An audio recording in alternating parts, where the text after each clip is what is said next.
representing yung civil society, consumer at mamamayan ang kanyang represent na organization. Inintay natin si Congressman Terry Redon, member din ng House Committee on Justice at isa sa mga maasahan natin sa pag-explain sa articles of impeachment na forward na sa Senate at awaiting yung start ng trial proper, if ever matuloy ang trial proper.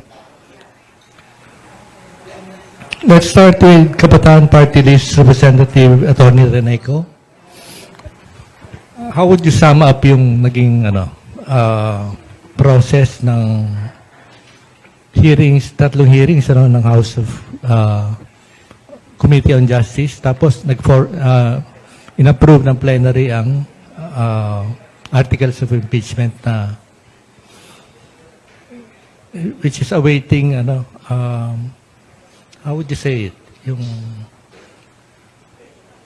nang once ma-form na yung House Senate Impeachment Court. Ngayong Monday yata, a day from now. Tapos, matatakid yung articles of impeachment once ma-form na yung Senate Impeachment Court. Isama pa lang muna yung naging discussion sa House Committee, tapos yung approval ng plenary at yung prospects ng pag-defend ng impeachment position doon sa Senate. Magandang umaga po sa lahat ng mga taga-media at syempre lahat ng mga taga-pakinig sa ating media forum today. Simulan ko po doon sa sagot sa unang tanong. How would I describe the 8 hearings that underwent the House Committee on Justice noong na-receive ng House of Representatives yung several citizens' complaints for impeachment laban po kay VP Sara Duterte. I'd like to sum it up with 2 words: conservative yet fair. Galing na po ito sa taga-minorya, taga-Makabayan Bloc, and hindi po sa leadership ng House Committee on Justice. Definitely, kung naghahanap ng butas doon sa pagsasagawa ng House Committee on Justice hearings, wala po, may hirapan pong makahanap ng butas. Kung tignan natin, baybayin lang natin saglit kung paano po na-handle yung hearings, if itatrack natin, may ilang beses po na may difference of votes yung representasyong nandito ngayon, yung Makabayan, and yung majority of the House Committee on Justice. Pero hindi naman natin yung tinitake against dun sa process. Alam natin na yung stance ng committee on the record ay fair, conservative, para po hindi mahanapan ng butas. For example, yung on the question of whether bubuksan yung BIR tax returns na nakaseal ni VP Sara, we voted pwede, according to the plenary power of the House of Representatives when it comes to impeachment, But eventually the committee decided na hindi, ibigay na natin yung kapangyarihan at responsibilidad na yan sa Senate.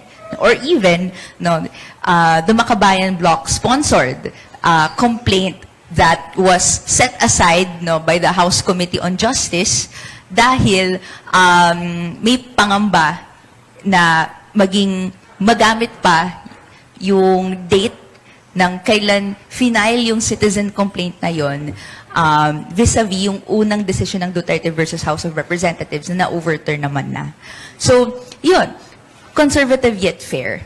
So, anong inaasahan natin sa mga susunod na araw? Sa Monday, magsisimula na yung impeachment process as per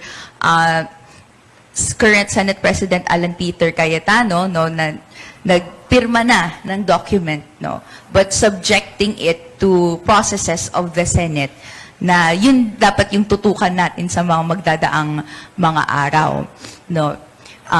Procedurally, merong mga ilang araw na ibibigay natin sa prosecution and respondents para magpalitan ng answer and ng reply. No? That will take 15 days, after which may pre-trial, then saka lang sasalang sa trial proper. No? So, several days yon before maasahan natin yung araw-araw na trial hearings na inaasahan natin. Okay. And andito na po pala si... Secretary. Ma'am, may katanungan ako sa inyo ano po. Hindi po ba kayo nababahala kasi yung umalis na Senate President, si Tito Soto, sabi niya, ang Tagalog ng forthwith para sa kanya ay agad-agad. And here comes Alan Peter Cayetano. Ang sabi niya, sa paniniwala niya, ang Tagalog ng forthwith ay susunod. Hindi sinabi ko ano yung nauna o mga nauna. Dumating kaya sa puntong magtatalo na naman ng ano, ang mga Pilipino kung anong ibig sabihin ng forthwith. Maasahan natin yan. Sa bahagi ng kinatawang ito, doon tayo sa immediate, no? Pag sinabi nating forthwith, it means immediately. Hindi dapat may delay, no? At ipahintay ng ilang araw o even ilang buwan, as nakita natin noong 19th Congress, bago simulan ang prosesong nakaukit naman sa konstitusyon. So, ang sa atin, kaya nakabantay ang kabataang Pilipino, ang mamamayan sa proseso. Susundin ba yung inasahan nating forthwith or immediate na pag-convene as an impeachment court and therefore yung proceedings of the trial, or may delay bang mangyayari ulit gaya nung 19th? And therefore, again, we invoke the phrase, no, justice delayed is justice denied. So sa atin, maasahan natin na may ganyan, lalo na nagbago nga yung liderato ng Senado. And ito nga yung isa sa makikita nating contentious issues na pagdedebatihan nila on the floor. Okay. Pero clear naman yung tindig natin So, dyan. ma'am, isa pang tanong sa inyo. Kayo ba'y naniniwala na kaya nagpalit ang liderato ng Senado para hindi matuloy o madelay ang impeachment? May bahagi na yun yung agam-agam ng mamamayang Pilipino, di ba? Kasi ano bang mga effects ng pagpalit ng Senate leadership? May nakita akong tatlo, possibly, di ba? Lalo na't yung bagong majority, no, publicly, no, aligned with VP Sara Duterte. And publicly, during the 19th Congress, no, nagpasa ng mga motion para ipatigil yung mismong trial proper, no? Whether that's motion to dismiss, no, or motion na pagbotohan natin kung magsisimula, magko-convene ba tayo as an impeachment court anyway. Ano ba yung tatlo na inaasahan natin? One, delay in the process, no? Yung reinterpretation nga ng word na forthwith. Number two, yung conduct of the trial itself. Ano bang nakita natin sa kasaysayan? Nakita natin, di ba, during the impeachment trial ni former President Estrada, nagkaroon ng discussion yung Senate kung bubuksan ba nila yung envelope that contains evidence na ikukonsidera sana ng impeachment court para masabing guilty or not sa impeachable offense si former President Estrada. Will we see the same for this trial? Sana naman hindi. Kaya yan yung mga iniisip ng mga mamamayang Pilipino. And even number three, yung resulta, botohan, no? 2/3 yung kailangan, ilan yan, kung meron lang sapat na numero, baka in the end, ma-acquit si VP Sara. So anyway, ang sa atin naman, no, nagsimula na tayo ng proseso, galangin hanggang dulo, no, at mangyari yung bawat step of the process in a way na hindi binabali at binabaliktad yung batas at yung regulasyon. Okay po. Yung tanong na yan, di ko tatanong kay Congressman Terry Redon. Kasi member sila ng prosecution team. So, pwede nating itanong sa professor na mas malayang sumagot. sa kanyang mga katanungan. Si Professor po ay Professor ng Sociology at ng Political Science. Kayo ba'y naniniwala na yung pagbabago o diretsahin natin, yung kaguluhan sa Senado, iisang layunin na madelay o hindi matuloy ang impeachment?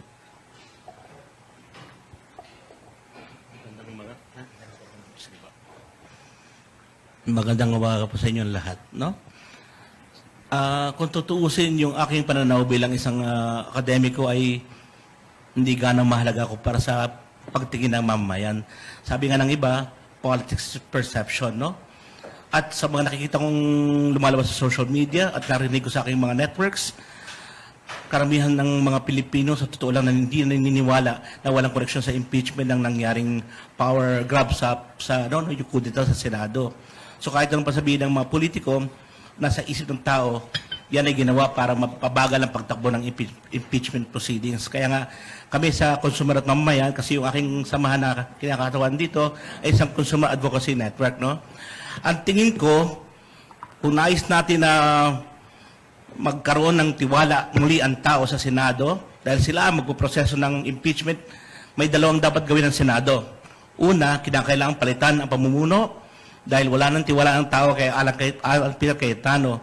In fact, last night, I was asked to sign an alumni group of UP campus leaders, former leaders in UP Student Council na hingin ng pagbibitiw ni Alan Peter Cayetano. Mayroon ng pumirma na mahigit 150 dating student leaders sa UP na pinapanawagan na tagalin si Cayetano o paalisin si Cayetano sa kanyang posisyon ngayon. At yung halos kalahati ng mga pumirma ay mga dati niyang kapartido mismo sa UP. Hindi lang yung mga kagaya ko na kalaban niya sa politika sa UP. So medyo talagang sana naman mahiya ang ating Senate President at bumaba na siya. Pangalawa, kinakailangang ikonsidera ng Senado na ma-expel o matanggal si Bato de la Rosa sapagkat hanggat siya isang senador, bilang siya, kasama siya sa bilang ng mga senador na kailangan magproseso ng impeachment at marami ng tao ang tingin ko hindi talaga naniniwala sa kanyang pagiging senador at nasa tamang pag-iisip siya ngayon para magdesisyon. Alam naman ang lahat na siya isang supporter ni Digong at lalo na ngayon na nakapato sa kanyang isang warrant of arrest, basically siya isang fugitive, no? Pugante na siya, wala siyang karapatan maging senador, dapat tanggalin sa Senado.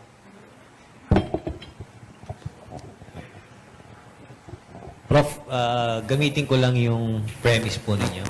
Merong lumalawak na pagdududa ang mga mamamayan hinggil sa integridad nitong newly constituted na liderato ng Senado kung saan ang paningin ng marami ito ay friendly toward the Vice President.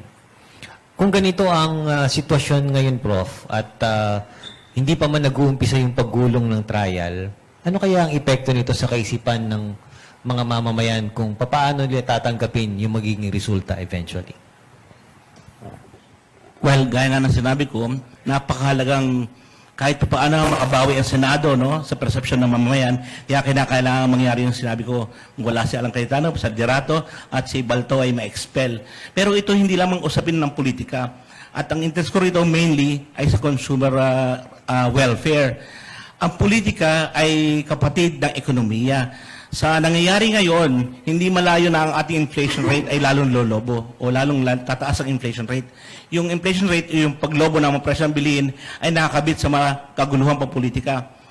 Pagka meron tayong instabilidad, ang mga investor ay hindi secure, ang mga businessman ay natataranta at nagkaka-problema tayo sa pananaw, no, ng ibang bansa. At dahil dyan, nadadampen, ika nga sa Ingles, o nagiging mabagal ang pagtakbo ng ekonomiya. Ang epekto nito ay sinasalon ng mga mamamayan sa pamamagitan ng mataas na presyo ng mga bilihin. Kaya kinakailangan talagang kagyat na maresolba ang mga usapin ito. Pero kayo po naman ay professor ng sociology, no? Saka political science. May tanong ko rin ito sa ating makasamang kongresista. Sa gabi na yun ng Miyerkules, may mga panawagan eh. At may na punta kayo rito, tulungan niyo ako. Magtipon-tipon kayo rito. At sinasabi na yung pagpapaputok ay maaaring isang uri ng pananakot o paghingi ng tulong sa mga tagahanga na ina-assault kami, ipagtanggol ang integridad namin ang institusyon pala. walang dumating. Anong foreboding nito as a sociologist that you are, as a political scientist? Ano ba ito? Wala na bang naniniwala? Kasi naalala ko nung kwento ng lolo ko, nung EDSA People Power 1 isang tawag lamang nung nakasutana, bumaha ang tao. People Power 2, nung EDSA 2. Isang tawag din ng mamang nakasutana, bumaha ang tao. Ay ito kita natin, pag nahulog ang karayom, ang tatamaan, semento hindi ulo ng tao.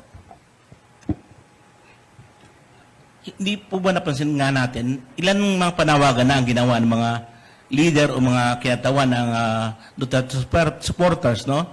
At nakita natin hindi nila kaya magpatawag, mag-mobilize ng maraming bilang mga tao at masustain ito.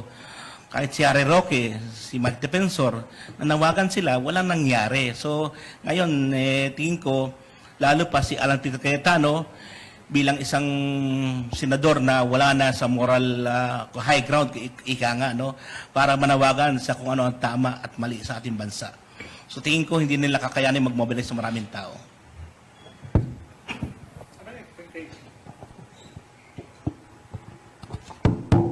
Ano ang expectation natin sa opening ng ng hearing sa Monday sa Senate?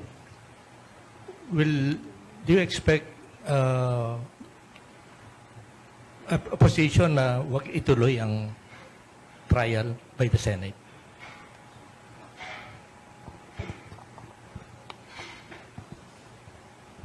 O kailangan maging vigilant tayo.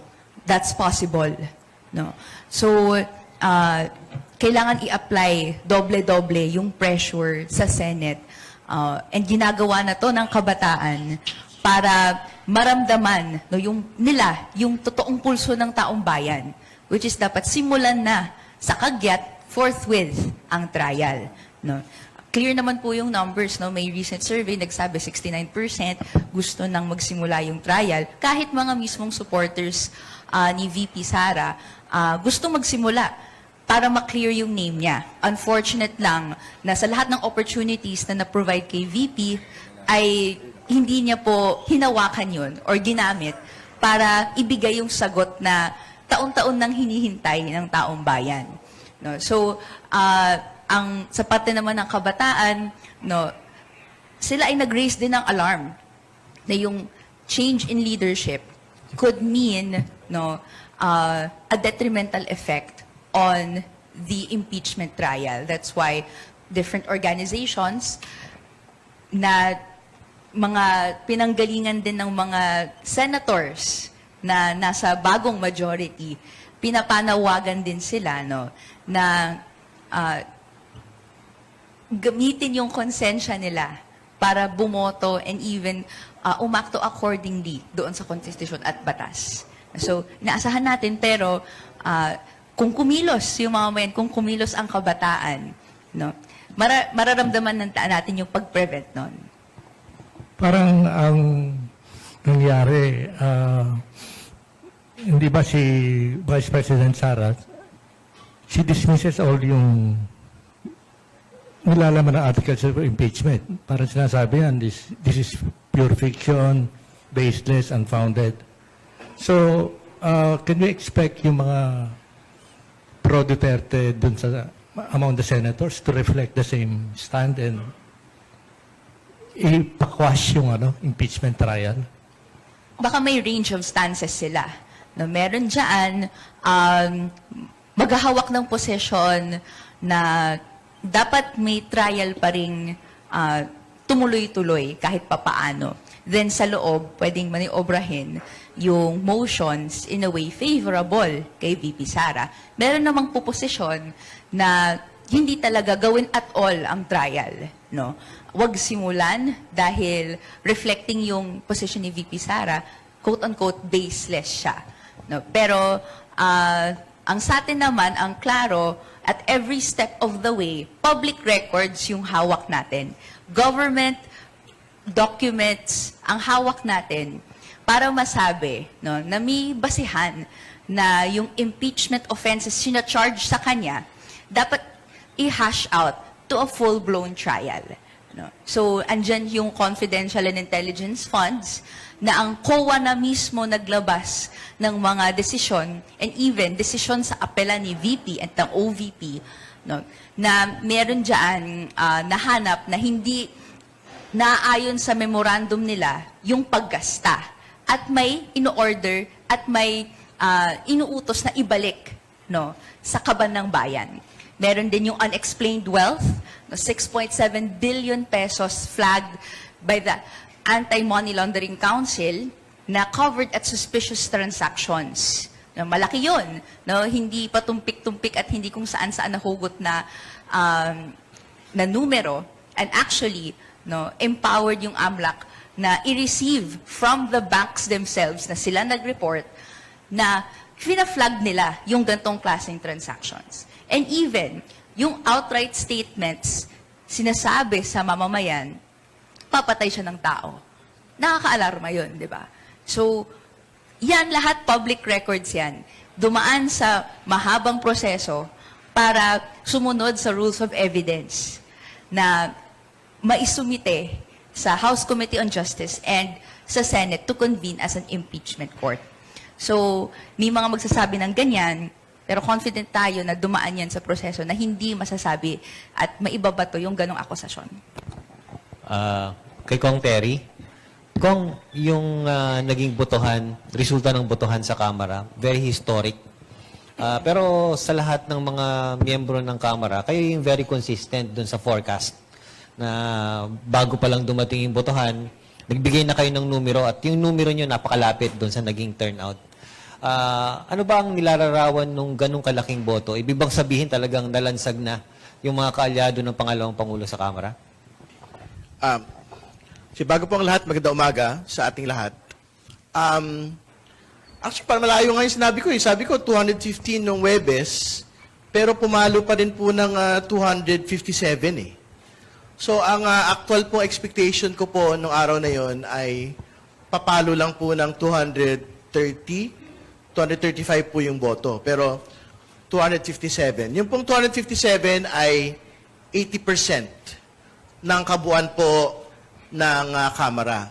So, overwhelming po yung boto to impeach the Vice President. At tama po kayo na even within the strongest bailiwicks of the Vice President and the Dutertes within Mindanao, within Cebu, within Visayas, hindi po ito nag-turn out for the Vice President.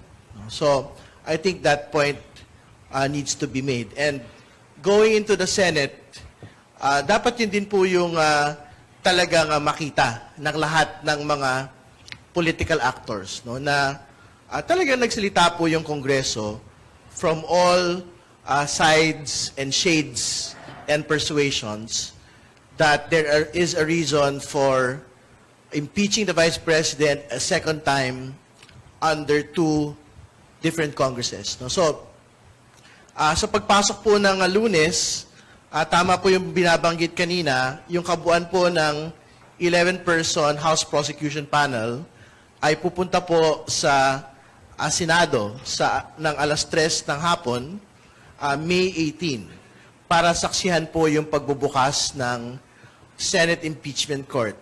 Batay po doon sa pronouncement at liham ni Senate President Alan Peter Cayetano. Ano ho yung dahilan? Bakit ho kami magpupunta roon? Una, paggalang po sa Senado.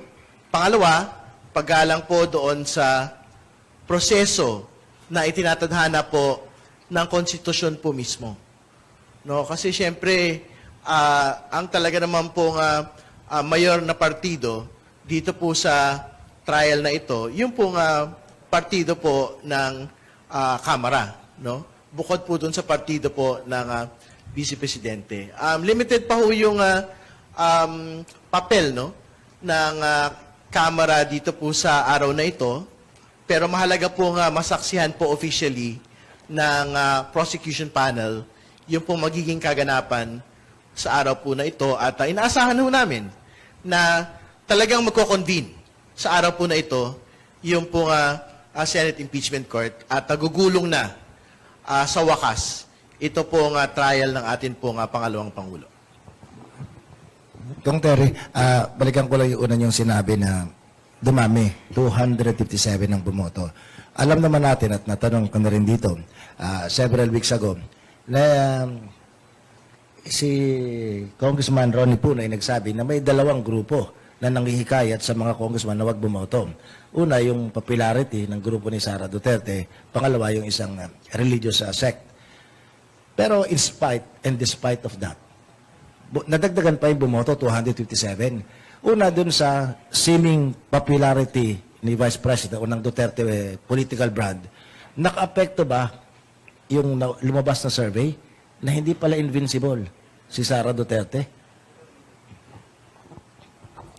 Tingin ko po doon sa pagdidesisyon po ng mga kinatawan, nung pong araw na ito, lahat po ng mga binabanggit po ninyong konsiderasyon ay nailakap, no? Doon po sa arithmetic nung pong pagdidesisyon po ng mga kinatawan. At tingin ko kahit po yung survey na binabanggit ninyo, kung saan in dead heat si Vice President Sara Duterte at si Senator Raffy Tulfo, at malapit na malapit yung pong lamang on a head-to-head ni Vice President Leni Robredo at ni Vice President Sara Duterte, tingin ko po nag-unmask po yun kasi nung aura ng supposed invincibility ng atin pong pangalawang Pangulo. So, tingin ko nakapag-ambag po ito doon sa dagdag pong tapang ng atin pong mga kinatawan na manindigan po ng araw na ito at i-impeach po si Vice President Sara Duterte. Kung politics is perception, pag ang perception ay mahina ka, you are. Nakikita niyo ba na ito yung simula na yung parang nakrack na yung code ng aura of invincibility ng Duterte brand? Ang totoo po, yung pong isa sa mga sinasabi talaga ng mga kababayan po natin, yung pong pinakamabigat na batayan for impeaching the Vice President ay yung pong araw kung saan inilatag ng House Committee on Justice yung pong AMLAC report. Kung saan pinag-usapan doon, una, 6.7 billion in total transactions na mag-asawang Duterte Carpio, 4.4 billion in inflows. Ibig sabihin, ito po yung pumasok na pera. 1.5 billion in outflows. Ito po yung lumabas na pera mula sa bank accounts. 2.8 billion in net inflows. Ito po yung natitira sa mga accounts po nila. Mahalaga po yung bawat aspeto po ng mga numero eh. Kasi una, yung pong 6.7 billion, sinasabi nila, alam nyo, 1 plus 1 lang yan. Yung pumasok, tsaka lumabas, nagiging 2. Pero, ang pinapakita ko kasi ng total transactions, yung pong scale ng financial profile po ng mag-asawang Duterte Carpio. Ano ang ibig sabihin nun? Yung financial scale po at profile, ibabangga po ito eh. Doon sa 88.5 million na SALN. Kahit sino kausapin natin, accountant, financial expert, ang sasabihin ho nila, hindi kayang magluwal ng 88.5 million na net worth ang isang 6.7 billion na scale po of financial transactions. Yun yung una pa lang. Pangalawa, doon po sa inflows, 4.4 billion in inflows. Ang tanong po doon, saan galing yung 4.4 billion in inflows? Ano ba sila? Sila po ay public servant, mga abogado, meron pong mga naluluging mga negosyo. Papaano po magkakaroon ng pagpasok na 4.4 billion sa loob po ng bank accounts ng ganito pong klaseng mga mag-asawa na ito po yung aktual na kabuhayan at trabaho po nila. Pangatlo, yung pong outflows. 1.5 billion in outflows. Ang tanong po roon, saan napunta? Yung pong 1.5 billion. Kadalasan po, ito po ay napupunta sa expenses, napupunta sa investments, napupunta sa pag-aari. Kung napunta po ito sa investments at pag-aari, bakit hindi yun nakalagay sa SALN? Sa loob ng mahabang panahon at natapos ng 2024, 88.5 million. So kung hindi ho yun, nailabas doon, nakalagay sa SALN, meron pong SALN violation. Panghuli, yung pong net inflow, ibig sabihin, ito yung natira sa loob po ng bank accounts, no? So, again, kung natira po yan, dapat nakalagay yan doon sa SALN ng atin pong pangalawang Pangulo. Pero nakita ho natin, from 2019 to 2024, walang nakadeklara ron na cash deposits, wala po nakadeklara ron na cash on hand. So, yan po yung mga pag-uusapan po talaga ng mga aktual na ebidensya pagdating po sa trial, and yung dagdag na mga ebidensya pag nakapag-unseal na ng BIR documents at nakapagbukas na po ng bank accounts ng mag-asawang Duterte Carpio. Kung susugan ko lang yung nabanggit po ninyo, ibig bang sabihin po nito, at ito naman yung inaasahan ng marami sa ating mga kababayan, magkakaroon po ba ng muka yung detalye nitong mga accounts na pinag-uusapan po natin? Meaning, during the conduct of the trial, ibig po bang sabihin, makikilala ng mga tao kung sino at kung kanino nagmula itong mga daluyan ng mga salapi na ito?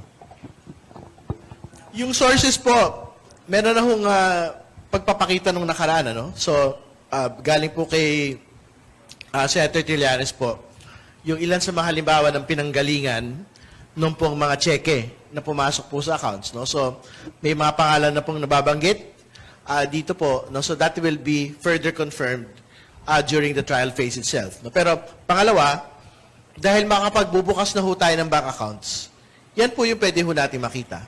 Kasi, magiging confirmatory na po yung bank accounts opening doon sa mga nakalagay po at nakapasok sa mga reports po ng AMLAC mismo. So, tama po kayo, pwede hong ma-unmask yung sources of funding at yung actual level of funding na initially being reported already by the AMLC.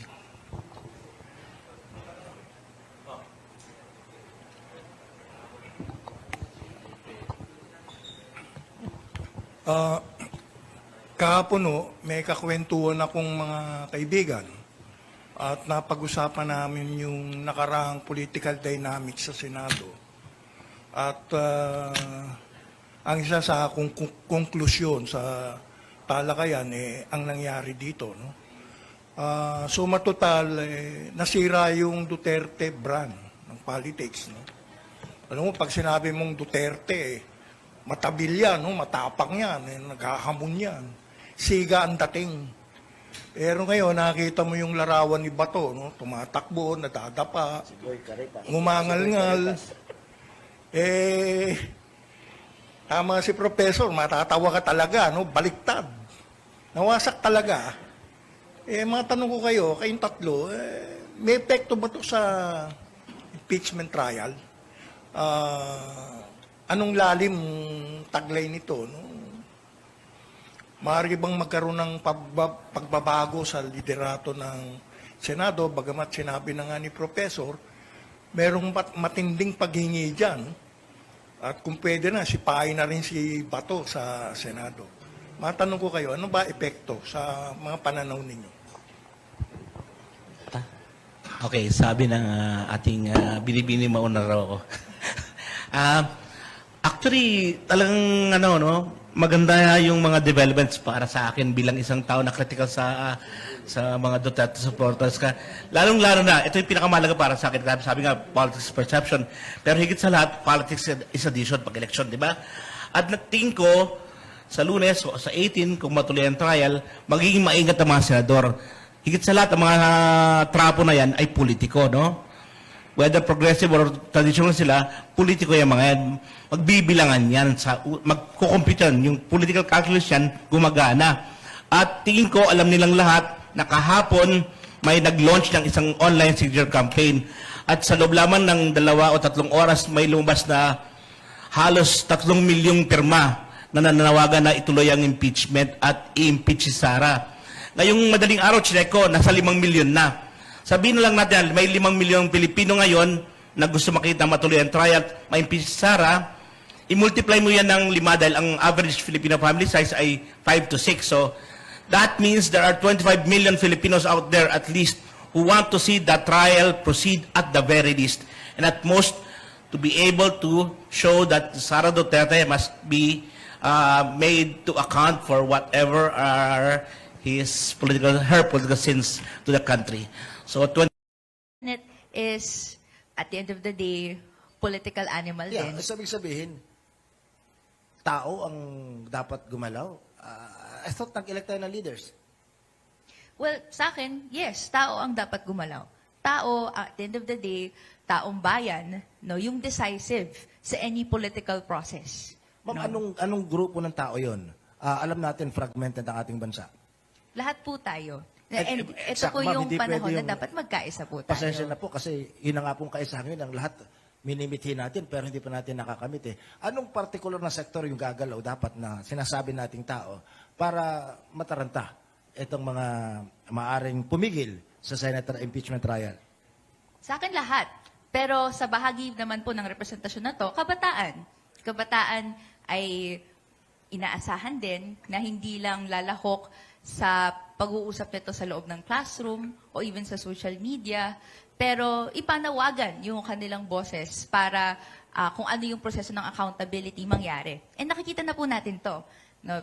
May mga student councils from high school to college ang may specific na mga panawagan sa mga certain senators na kung dadalhin yung sarili nila sa impeachment trial, di sundin yung panawagan ng mamamayan na ituloy-tuloy yung trial. No, kung dumami tayo, no, hindi po natin makikita na ang Senate gagamitin yung bahagi ng proseso na ito to forward their own political agenda.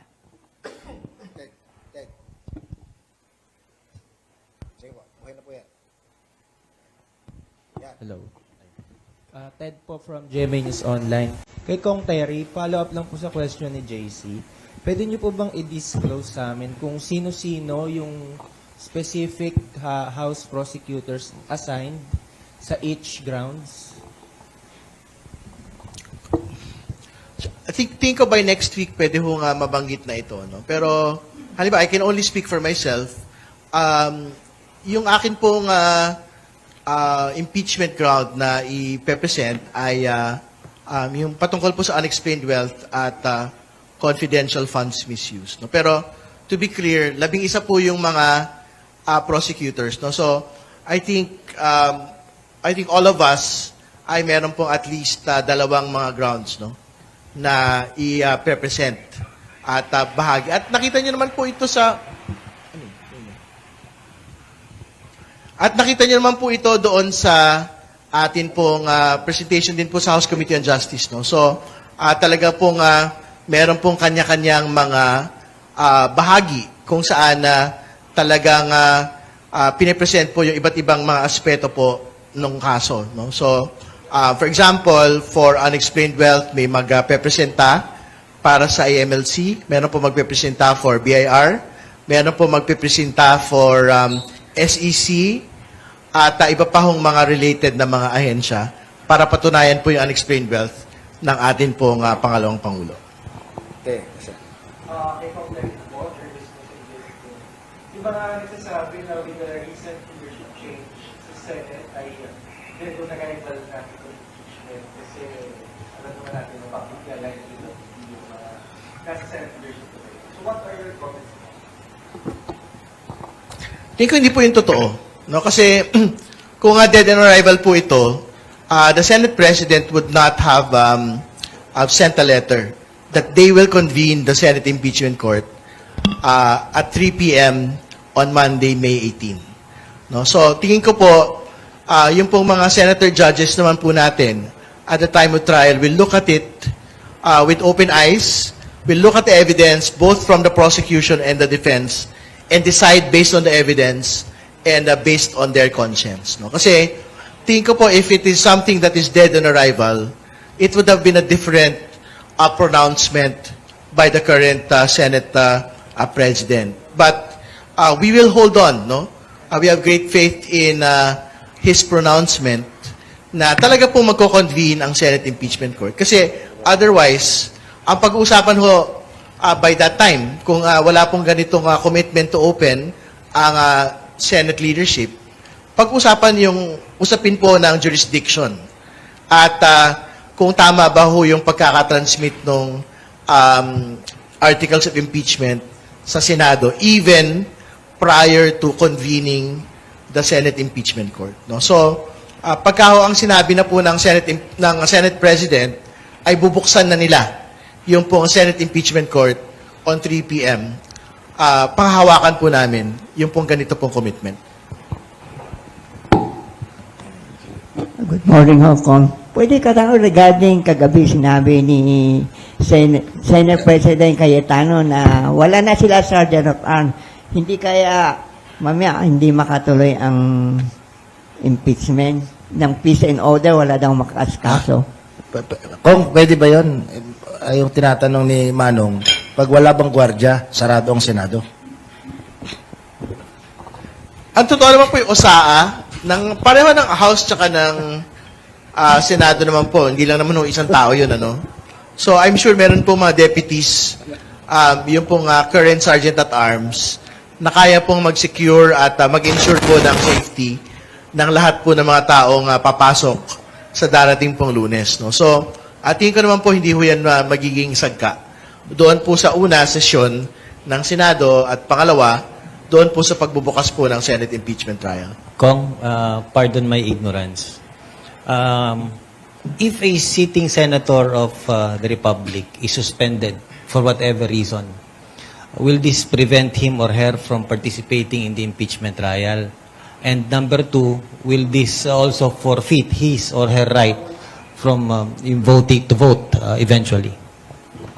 My understanding is not just for a senator but for all members po, no, whether House or Senate. Pagka ho suspended, you cannot participate in any committee proceedings and you cannot participate in plenary proceedings. So, ang ibig sabihin po nun, siyempre, if you cannot speak, you also cannot vote. No? Yun po yung magiging impact nun in the Senate impeachment trial. No? Pero siyempre, hindi ho nagbabago yung threshold vote na kailangan po to convict an impeachable official. So, 16 pa rin po yun ang kailangan pong boto to convict. So, irrespective of any suspension, it is still a 16-vote threshold that the prosecution will need to surmount to convict the Vice President. So kung sa kabilang point of view, bawat mawawalang potensyal na boto is a vote for acquittal or tantamount. Hindi din naman.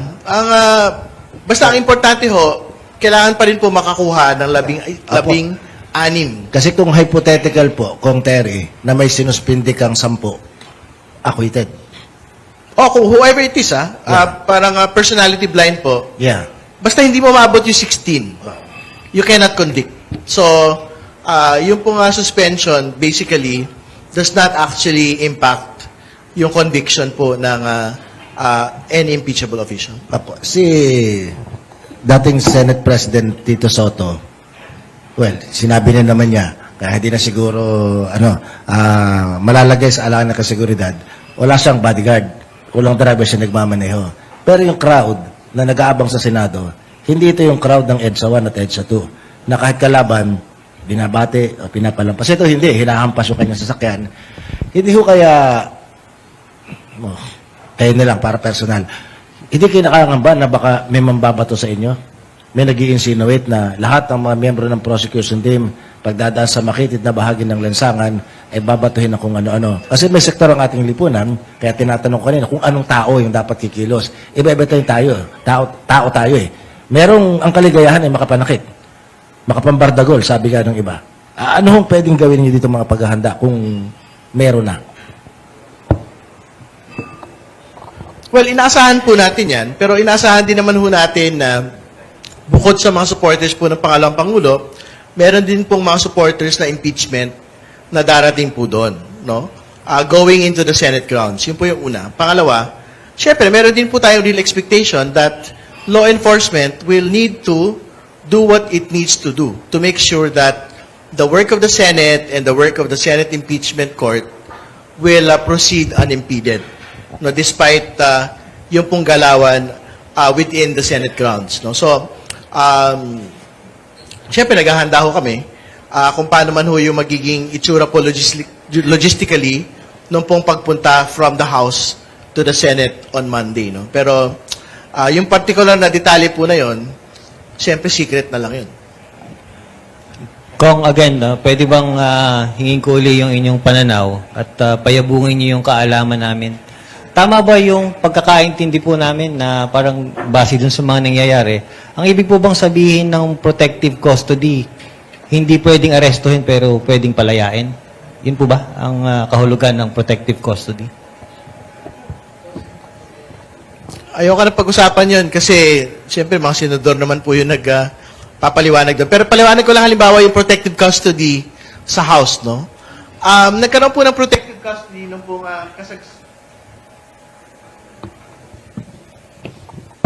paliwanag ko lang po yung protective custody sa House, no? Kung saan meron akong aktual na karanasan. Nung pong kasagsagan ng flood control proceedings, nagkaroon po ng protective custody doon sa ilang mga resource persons involved doon sa Bulacan flood control, no? So, grinant po ito sa kanila, pero noon po nga nagdesisyon po sila na parang ayaw na ho nilang manatili doon sa House area kung saan ho sila nakahimpil. Nung umalis ho sila, nawala na ho yung protective custody. So, I think similar to the situation of Senator Bato, ganon din po yung practical effect po na yun. No? So, the moment that they actually left the House or Senate grounds, there was no more protective custody. Pero syempre, meron pong ibang konsiderasyon sa Senado kasi yung pong mga flood control resource persons, wala naman ho silang standing warrants of arrest. No? Magkaiba po ito doon sa kalagayan po ni Senator Bato. So we will leave it to the Senate kung paano man ho nila maipapaliwanag ito po nga pag-alis ni Senator Bato from their premises. Mabuhay daw po yung majority sa Senate ngayon. Kasi last week pa naririnig, meron daw masama ang loob, siyang nagtanim, nagbayo at nagsaing, ibang kumain at ibang nanumpa. Kaya isa daw ay nanunumpa ngayon, isinusumpa yung isang nanumpa. Pag nagkaroon ng leadership change, pwede ba dahilan nito para madelay pa itong opening na impeachment court? Katulad po ng binabanggit ko na po noong nakaraan, ang nagbago lang naman po sa Senado yung pong liderato. Hindi naman po nagbago yung komposisyon nung pong mga senador. So, ibig sabihin, the prosecution panel will still have to present the same set of evidence to the same set of senators, irrespective of the Senate leadership. No? So, ganun po yung focus po ng prosecution panel. Pero kung magpalit man ho ng liderato, ang tingin ko naman ho, everyone is committed to opening the Senate impeachment proceeding. So, tingin ko po, tuloy pa rin po yan when we get into Monday, May 18, 3 p.m. Bagong tanong ni Manong Philip. Kung Terry, yung Senado nag-adapt ng bagong rule o rules. Pwede nang mag-participate via electronic means. At pwede nang bumoto. Si Bato ba, technically, pwede makapag-participate sa impeachment trial sa pamamagitan ng cellphone? Kailangan ko lang maglinaw kasi hindi ako sigurado kung na-adopt yon formally, no? If that is a proposal that has been formally adopted in plenary. Siyempre, kung hindi yan adopted, hindi wala. Pero, assuming na it was adopted, well, I think, of course, Senator Bato can participate during the proceedings kung actual po itong na-adopt ng plenary. Pero, I will restrain comment until I know na talaga pong ito ay talagang na-adopt as a plenary rule. Si Philip, tapos... Ay, dagdag.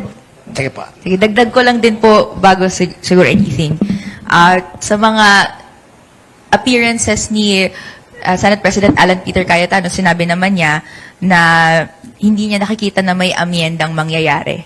So, panghawakan natin na magiging totoo yun kung kamakailan.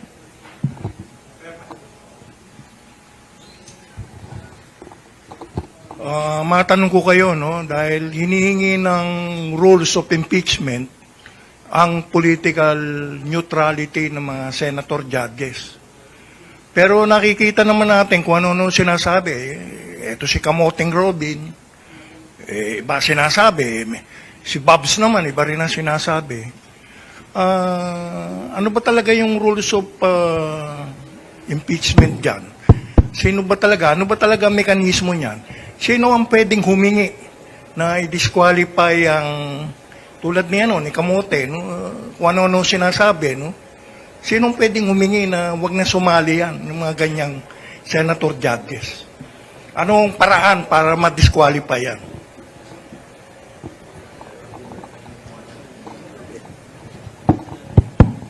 Well, ang totoo naman po nasa Senate impeachment rules, yung pong political neutrality. No? Pero because the entire thing is not just a legal process, it is also a political process. Siyempre, may karapatan po magsalita ang bawat miyembro ng Senado, either as senators or as senator judges. So gagalangin po natin ito. No? So I don't think at this point meron pong intention ang prosecution panel to ask for the inhibition of anyone. And we will see po as we go along into trial itself, no? Kung paano po ba ito mangyayari. Pero again, irrespective of whatever their views are, we will present the evidence that needs to be presented to convict the Vice President. Ano yung role ng private prosecutors? Dagdag lang din ako doon sa point na, sa tanong na ni-raise. Mataas din yung paggalang na binibigay sa legislative branch na gumawa ng sariling rules at i-enforce ito sa kanyang mga miyembro. Ito po ay mga desisyon ng Korte Suprema na matagal nang in-establish. So, ang isang paraan na lang din para ma-ensure na ang mga senador natin ay totoong i-exhibit ang political neutrality ay kung active participants din yung mamamayan sa proseso. So, ipaalam ng mamamayan anong saloobin at pagtingin nyo doon sa mga ilang manifestasyon, tanong o magiging sagot ng mga members ng ating impeachment court. Yun po sana yung inaasahan nating active participation ng mamamayan.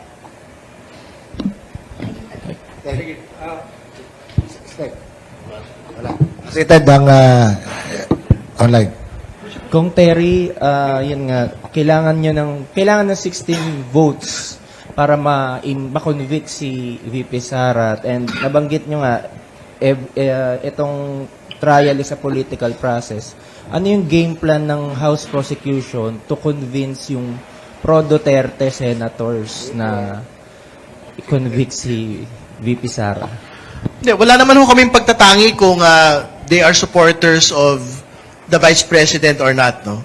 Ang mahalaga po rito ang nagsasalita, yung pong ebidensya speaking to the senator judges. No? So, I'm quite certain naman po, pagka ho na-restate yung po mga previous evidence that had been presented at the House Committee on Justice level at makapag-open ng bagong mga ebidensya on unexplained wealth, for example, yung pong bank accounts, tsaka po yung unsealing ng BIR documents.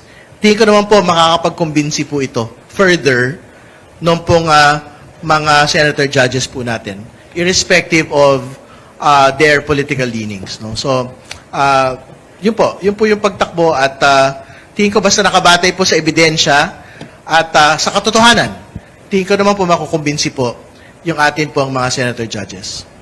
Tapos sir, kung for soundbite lang po ulit, saan po dapat ibase noong mga senador yung pagboto po nila? Katulad po ng pagbanggit po natin sa Kamara, no? Particular doon sa pagboto po ng 257 members to impeach the Vice President. Dapat po, primarily, magbatay po sa ebidensya, dokumento, at konsensya.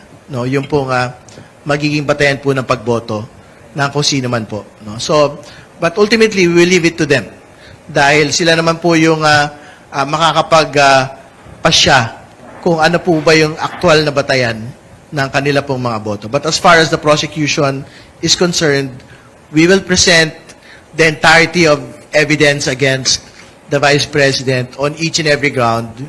But we are certain that at least on one ground, there is basis to convict the Vice President. Okay. Professor, meron yung ebidensyang nasa kahon na selyado. Sa political science professor that you are, ano ang mas potent politically? Buksan yun o hindi? Kasi naalala ko yung second envelope sa panahon ni Erap. Medyo tangential lang magiging sagot ko, pero tingin ko mas mahalagang punto ito Kasi, okay, anyway, yung sagot ko po medyo tangential, subalit connected. Pero mahalagang kasing masabi ito. I'm a very optimistic person. However, given my political training and experience, ang mga Cayetano mahirap pagkatiwalaan. Nakababahala yung nangyari nitong mga nakarang araw. Nagkaroon tayo ng mga bagong artista sa Senado, no? Na kesyo, sinabi niya, was under attack. That can be extended to include would or will be under attack. They can do anything to delay, to impede, or to totally stop the proceedings. We don't know what will happen. Kaya nga dapat nakahanda ang buong civil society at any point in time, kung kailangan magmobilize tayong lahat, magbabas muli, gaya ng EDSA 3, gawin natin kasi hindi mapagkakatiwalaan ng mga Cayetano at ang mga supporter nila na gumawa ng tama. Yan ang tiyak ako. Si Cayetano po, okay lang na on record ito. Kaklase ko yan sa UP, kilala ko yan, nakalaban ko sa politika sa UP yan. At nagtrabaho ko minsan sa Taguig. Nakita kong paano nila pinapatagpo ang Taguig. At masasabi ko ng tahasan, hindi ko mapagkatiwalaan ng mga Cayetano. At tandaan natin, kahit ano pwede gawin ng mga tao na yan. Sabi natin kanina ba, politics is perception, politics is addition. Dagdagan ko yan. Politics is the art of the possible. Anything can happen. We did not see what happened in the last few days. And we can see what will happen. And given their state of mind, their frame of mind, and their history, anything can happen. So we should be all prepared. Prof, why so harsh? Sabi ng mga bata. Baka masyado kang harsh sa Cayetano. Nung nakaraang speech niya, ang tawag niya kay dating Senador Enrile ay Tito. Pero kinorek ng mga anak. Nakita ko yung video ni dating First Gentleman Mike Arroyo. May sinasabi rin tungkol kay Alan Peter Cayetano. I mean, bakit masyadong harsh naman sa mga Cayetano? Well, gaya ng sinabi ko sa inyo, meron akong personal na karasan sa kanila, no? Sa pakipagtrabaho, pakipag-deal sa kanila. Hindi ko pwede sabihin lahat, napakahaba nun. Pero ito na lang, one point. Kanina nabanggit ng kasama natin dito, sinabi ni Cayetano, ang forfeit ay agad-agad. Actually, in social media, umiikot ngayon, merong video na umiikot, kinukontra niya sarili niya. At in one video, sinabi niya, hindi ito agad-agad. Sa second video, sinabi niya, ang ibig sabihin nito, agad-agad. So, Cayetano versus Cayetano. So, doon pa lang makita mo na mahirap magkatiwalaan ang salita ng taong ito. Kaya ako harsh sa kanya. Dahil ang pinaka-pet peeve ko bilang guro, ay ang pagsisinungaling. Sa buong buhay ko bilang guro, 30 years na ako nagtuturo, sa 6,000 plus or minus sa estudyante ko, 4 pa lang ang binagsak ko at 2 doon dahil sa plagiarism. Pagsisinungaling yan. Kung some members of the impeachment court would insist na dahil walang batayan ng mga articles of impeachment, ano yung maaring tipping point na would result in calling for people power?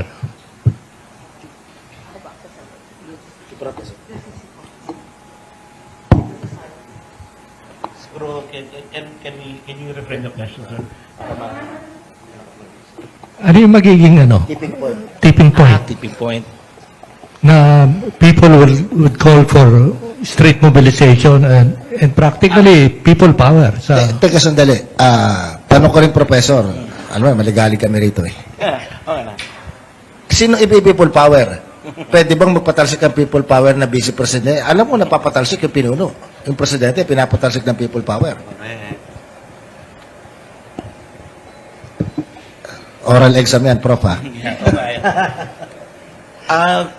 Well, it can, sabi ka, di ba, art of the possible yan eh. Si Arab napatanggal, hindi natin inaasahan, di ba? So, ganito rin na pwede mangyari. Kahit na sa karanasan natin, ang napatanggal natin sa pamamagitan ng uprising or people power ay dalawang pangulo na. So, pwedeng maging ngayon, busy pangulo naman, di ba? Sino makapagsabi? Depende yan sa lakas ng ating paglabas at pagiging solido. At ano naman ang nakikita kong positibo sa mga mangyayari, no? And this is my fervent wish. My fervent wish as part of the civil society and also as a citizen myself, no, as a voter, I want to see a more solid opposition, a genuine opposition. The Dutertes are functioning themselves, di ba, as the opposition. Kasi ang administration daw ay ang mga Marcos na actually mali kung tutuusin. Ang real opposition, yung mga buwabangga sa mga patakaran ngayon, okay? At hindi ko nakikita na yun ang mga Duterte. So, ang aking nakikita rito na pwede maging positibong resulta ng impeachment trial na ito ay maging mas malinaw kung sino ba ang tunay na oposisyon. At ang tunay na oposisyon na yun, kung magkaroon ng kaguluhan o halimbawa hindi pagbubukas ng mga dokumento na nakasil sa ngayon, yan ang pwede maging tipping point. Yung opposition na sinasabi ko, yung real opposition na yun, ang pwedeng manawagan para sa EDSA 4. Pero teka, Professor, sige tapuan, para mabuo yung sagot ni Prof. doon sa ating komplikadong tanong. Kasi binabanggit po doon sa mahirap i-people power, yung number 2. Una, maski magalit na tao sa senador, 12 dyan, politically immune for the next 5 years. Doon pa sila sasalang eh. Pag sila'y assuming na hindi sila takot sa political pressure, bumoto for acquittal, ay malalaman pa naman ng tao kung may epekto. Baliktarin ko yung tanong. Baliktarin ko yung paliwanag. May 2 taon para gumawa ng quote-unquote corrective measure kung sino man yung naging unpopular. Kakandidato lang dyan, kalahati lang naman ng mga senador eh. O less than kalahati. So, para saan? Sino ipipressure ng movement na yan ng mga tao? Assuming na magkakaisa ang tao para kumilos.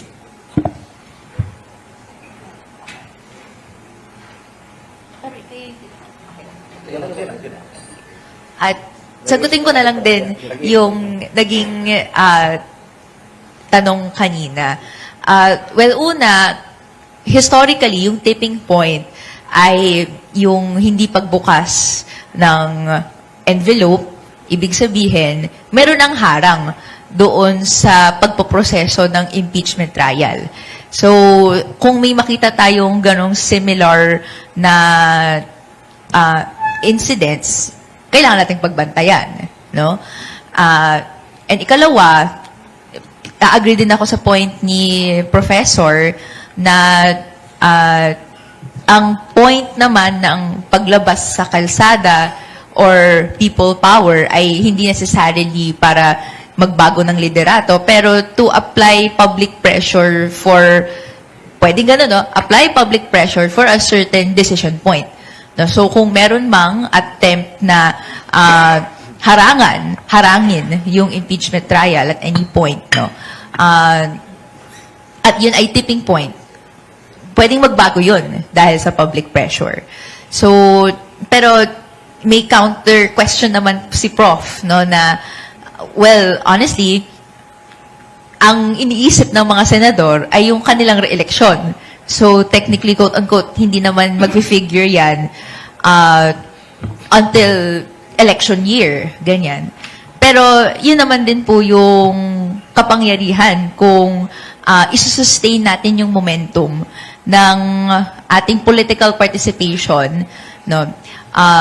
May exercise sa ballot, pero may exercise din yan sa consistent, no, pressure kung paano dapat gumalaw ang ating mga public officials, no? Na nakaayon hindi lang sa konstitusyon pero sa mga prinsipyo ng pampublikong serbisyo. Kung kahit mataas yung public pressure ay hindi mag-decide o hindi umayon ng isang senador doon sa gusto ng mas marami, maalala natin yan. Yun naman po yung naging historical trend din. Tungkol doon sa process, gusto ko lang itanong, ano yung role ng private prosecutors in impeachment trial as compared to yung House prosecutors? Well, sa lahat po ng mga impeachment proceedings mula po nung umpisa, from the Estrada to the Corona, and now with the Duterte impeachment proceeding, malaki po yung papel ng mga private prosecutors. No? So, tumutulong ho sila doon sa public prosecutors, doon sa, syempre, sa research and strategy. At actually, kahit sa trial proper po, may papel din po sila doon sa presentation of evidence. No? So, pinipinal lang po namin yung po kabuang listahan ng mga initial na private prosecutors, but hopefully by next week, we can give some names already for the public to know who these private prosecutors are. Volunteers po, mostly. Pero syempre, may mga pangalan at batikang mga abogado rin naman po. Yung pong mga kasama din po natin sa prosecution panel. Kung bibihirang mangyari ito sa kasaysayan, but itong huling survey na inilabas ng isang survey firm, sa numero nilampaso ng House sa trust and performance rating yung Senado. Sa isang nagmamatyag at mag-aaral ng politika na kagaya ninyo, ano ang pakahulugan ng resulta ng survey na ito, Kong? Wala naman, siyempre, I don't want to make it a comparison between the houses, no? Pero I can only speak for the House. Ito po kasing mga surveys relating to performance of the House of Representatives is a reflection of what we had been doing on matters relating to accountability. No? So, hindi lang naman po ito, tingin ko, tungkol sa impeachment, tungkol din po ito sa lahat ng iba pang mga nauna na mga accountability mechanisms and proceedings that we had undertaken. No? So, kasama dyan, syempre, yung flood control investigations, Quadcom nung sa nauna pa, at ito na nga, ito po nga impeachment proceedings sa House. No? So, nakita niyo naman po kung papaano din ho namin na sineryoso yung po nga kabuang proseso na ito. No? So, malaking bahagi po rito, talagang hindi ho nag-grandstand yung pong mga kinatawan at talagang very direct to the point at paggalalatag lang po talaga na ebidensya yung pinag-uusapan doon po sa mga proceedings na ito. So, I think that is the reason why meron pong surging of performance indicators yung po House of Representatives.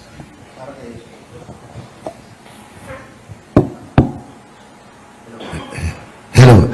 Para kay Professor, kanina tinanong ko kayo as a political scientist professor at as a sociologist. Yung grupo nyo consumer at mamamayan. Nireserba ko yung huling tanong para sa inyo Ano masasabi nyo? Kasabi ng iba para di matuloy impeachment. Yan namang impeachment hindi naman makakain yan Hindi nakakabusog yan. Dami naghihirap. Ba't yan na pinag-uusapan? Kayo bilang grupo nyo advocate ng karapatan ng mamamayan at ng consumer. Paano nyo ito ipaliliwanag?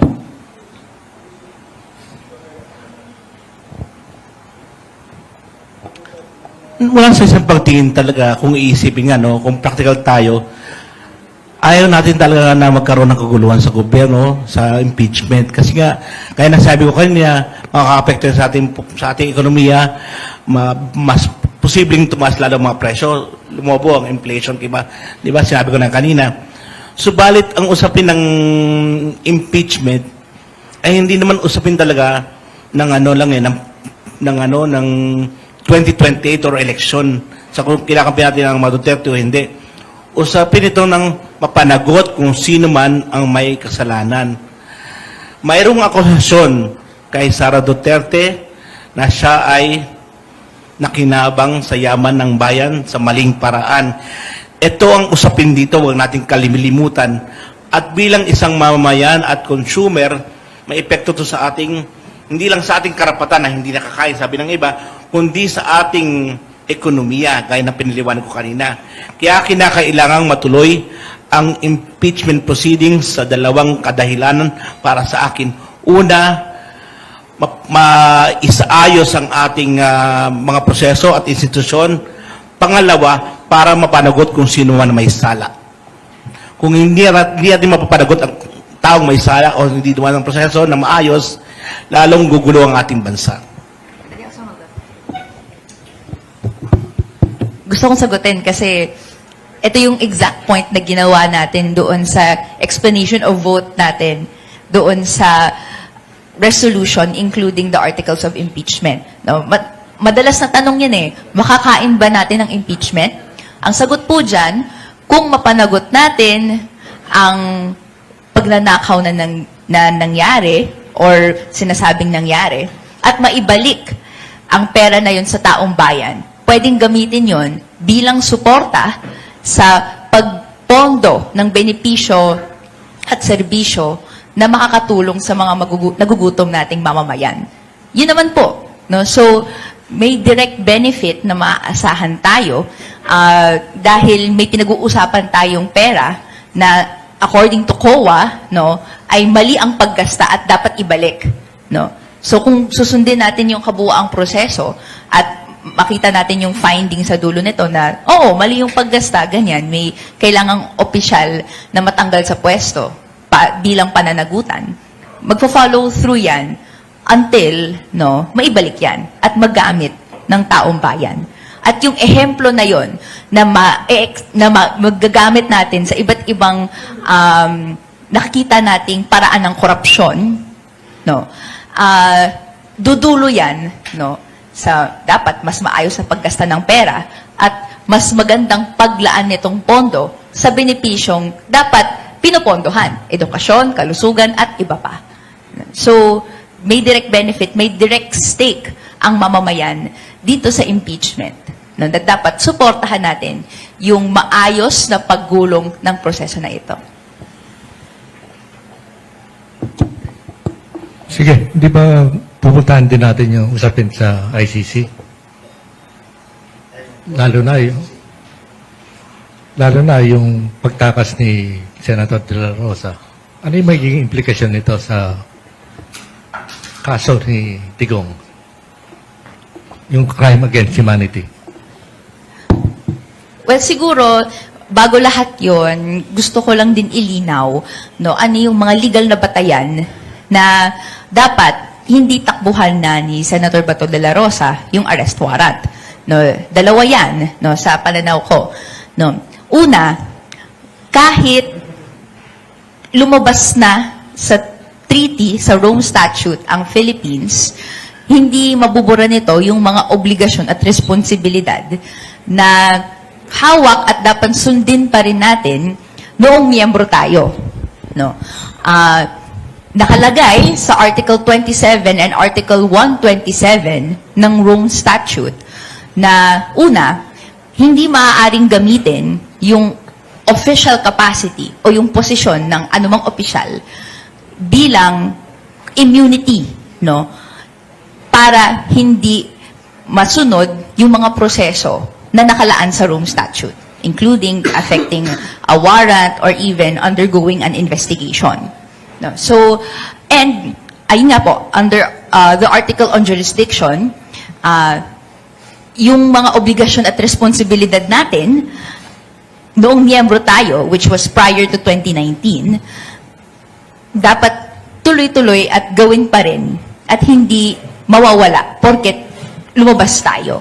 So, yung investigation laban kay Senator Bato, inclusive of his acts from 2016 to 2018, saklaw po niyan yung mga dapat obligasyon pa rin na sinusunod natin bilang dating miyembro. Una yon. Ikalawa, andyan din yung ating lokal na batas. RA 9851 localizes o ina-adapt natin sa sarili nating batas yung mga probisyon ng Rome Statute. And Section 17 on jurisdiction says that the Philippine authorities may allow international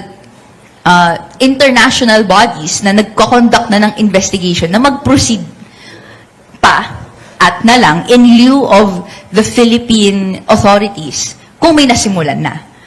So, sa punot dulo po, dahil may nasimulan na, dapat suportahan po ng gobyerno ng Pilipinas yung pagtutuloy-tuloy ng proseso na ito. Nasa sariling batas po natin yan. So, yun po siguro preliminarily. No?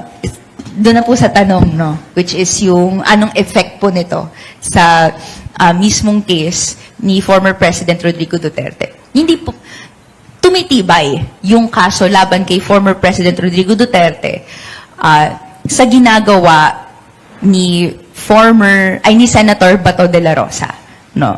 Dahil nakita natin na yung pagtakbo niya doon sa pagsagawa ng proseso ng warrant, dumadagdag sa argument na flight risk siya, and therefore kung siya man ay ma-detain, no, hindi mag-grant yung anumang request for temporary release. Dadagdag din po ito sa possible arguments na gamitin laban kay former President Duterte. Sa punot dulo po nito, kaya ang panawagan po ng kabataan, no, ay pagulungin na si Bato sa ICC and ma-affect, no, yung warrant and yung processes accordingly. Okay, kung Terry, dun sa issue ng ICC, hindi ba yung trampling dun sa ating justice system sa kaso ni Congressman, Senador Bato, pagpapakita na hindi kayang panagutin sa ating sistema ang makapangyarihang tao, kaya sabi ng iba, nararapat na talagang dalhin sa ICC. Yes.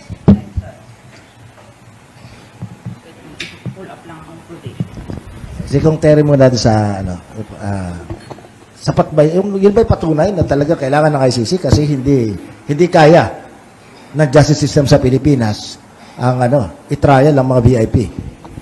Oh, related to that, yung question na kahit si Senate President Cayetano, sinasabi na yung ICC arrest warrant should go through a local court para maging valid. Parang na-debunk na yata ito ng even the Supreme Court, di ba? Yes po, yung exact provision na sinasite natin, Section 17, Section 17 ng RA 9851, sabi dito, in the interest of justice, the relevant Philippine authorities may dispense with the investigation or prosecution of a crime punishable under this act, included po dun yung crimes against humanity, if another court or international tribunal is already conducting the investigation. So kung may ginagawa ng investigasyon, yung international tribunal, maaaring i-dispense or hindi na lang gawin ng Philippine authorities yung sarili niyang investigation or prosecution. Wala pa tayong nakikitang desisyon na ang Philippine courts ay tinitake ownership niya yung investigation or prosecution. Dahil wala, no, dapat tuloy-tuloy at gumugulong lang yung investigasyon. Teka ma'am, ng for us ICC. non-lawyers, parang kinabahan kami dyan. Ang binanggit po niya, maaaring i-dispense. So kung maaaring i-dispense, ang Estado ay kailangan dumaan sa korte. Kasi kung sa paliwanag po ninyo, magde-decision pa sila kung i-dispense o hindi, yung pagkilala doon sa warrant. Baka matutuwa nyo ng kampo ni Bato. May bahagi din dyan na sa punot dulo, bago po magsimula ang proseso sa ICC, kailangan ipakita ng pruweba na hindi po nagagawa ng Philippine justice system or yung domestic justice system yung kanyang Paano po kakayahan. yung may dispense? Kasi sabi nyo, hindi ko pa nabasa yan, narinig ko lang sa paliwanag ninyo, maaaring i-dispense. Medyo, pati si Professor napareyak ng konti. Anyway, pwede naman pong hindi sagutin for the kasi pare-parehan natin hindi nabasa lahat po.